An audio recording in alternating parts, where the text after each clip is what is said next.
আজকে আমাদের আলোচনার বিষয় দশমিকের ভাগ করার নিয়ম। দেখো আমি বোর্ডে একটি অঙ্ক লিখেছি 0.516 এটি হচ্ছে ভাজ্য আর 1.2 এটি হচ্ছে ভাজক। এখানে আমরা লক্ষ্য করতে পারতেছি ভাজকে দশমিক রয়েছে এবং ভাজ্যেও দশমিক রয়েছে। যদি ভাজ্যে দশমিক থাকে এবং ভাজকে দশমিক না থাকে তাহলে সেই দশমিকটা না উঠিয়ে দিয়েও তুমি ভাগ করতে পারবে, কিন্তু ভাজকে যখন দশমিক থাকবে সেই দশমিক উঠিয়ে না দিয়ে ভাগ করা যাবে না। অর্থাৎ ভাজকে দশমিক থাকলে সেই দশমিকটি প্রথমে উঠাতে হবে এবং তারপর ভাগ করতে হবে। এখন এই দশমিকটা উঠানোর জন্য আমরা কি করতে পারি?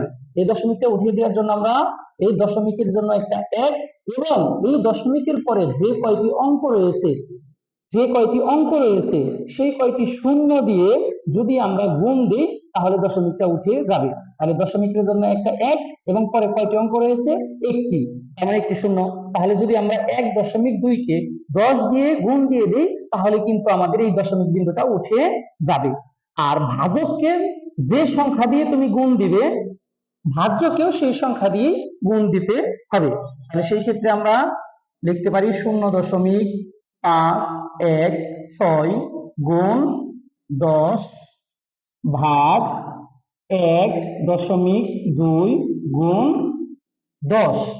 আরেকটি কথা তোমরা এখান থেকে মনে রাখো যে এখানে দশমিকের পরে একটি অঙ্ক আছে বিধায় কিন্তু আমরা 10 দিয়ে গুণ দিলাম, কিন্তু অনেক ক্ষেত্রে ভাজকে দশমিকের পরে দুইটি ঘরও থাকতে পারে, অর্থাৎ দুইটি অঙ্ক থাকতে পারে, তিনটি অঙ্ক থাকতে পারে। অর্থাৎ যদি দুইটি অঙ্ক থাকে তাহলে 100 দ্বারা গুণ, যদি তিনটি অঙ্ক থাকে তাহলে 1000 দিয়ে গুণ। তাহলে আমরা এখন গুণ করি। দেখো 0.516 গুণ 10, এই গুণটা আমরা সহজ একটি পদ্ধতিতে করতে পারি। যখন তুমি 10, 100 বা 1000 দিয়ে কোনো সংখ্যাকে গুণ দিবে তখন যেমন 10-এর পরে একটি শূন্য আছে, 100-এর পরে কয়টি শূন্য? দুইটি, 1000-এর পরে কয়টি শূন্য আছে? তিনটি।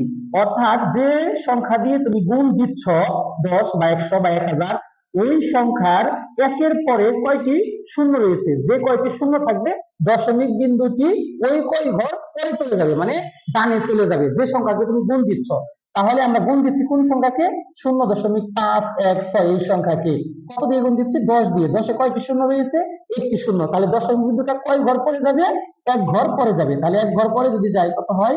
5.16। তাহলে ভাগ, এখন এটার গুণ করি, তাহলে কয়টি শূন্য রয়েছে? একটি।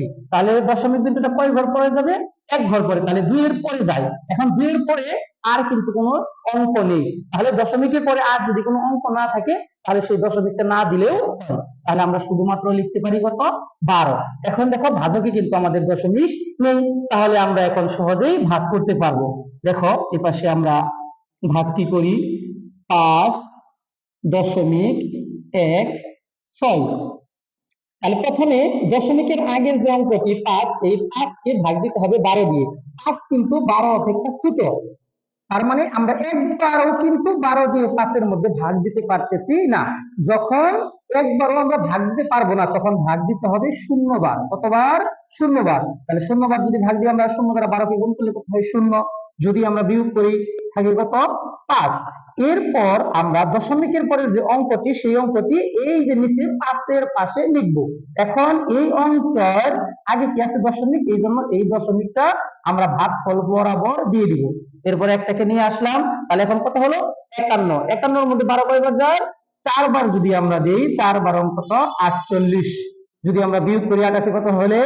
11 হবে 3 হলে, হাতে আমাদের 1 ছিল, 1 আর 4 হচ্ছে 5। 5 আছে মানে শূন্য, এই পাশে তার বাম পাশে শূন্য দেওয়ার কোনো প্রয়োজন নেই। এরপরে আমরা একের পরে যে অঙ্কটি ছিল 6, সেই অঙ্কটি আবার নিয়ে আসবো। এখন 12 36-এর মধ্যে কয়বার হচ্ছে? 3 12 36। তাহলে অঙ্কটি কিন্তু আমাদের মিলে গেল। তাহলে আমাদের সর্বশেষ ভাগফল কত হলো? 0.43। আশা করি দশমিকের ভাগ কিভাবে করতে হয় সেই বিষয়টি তোমরা বুঝতে পেরেছো।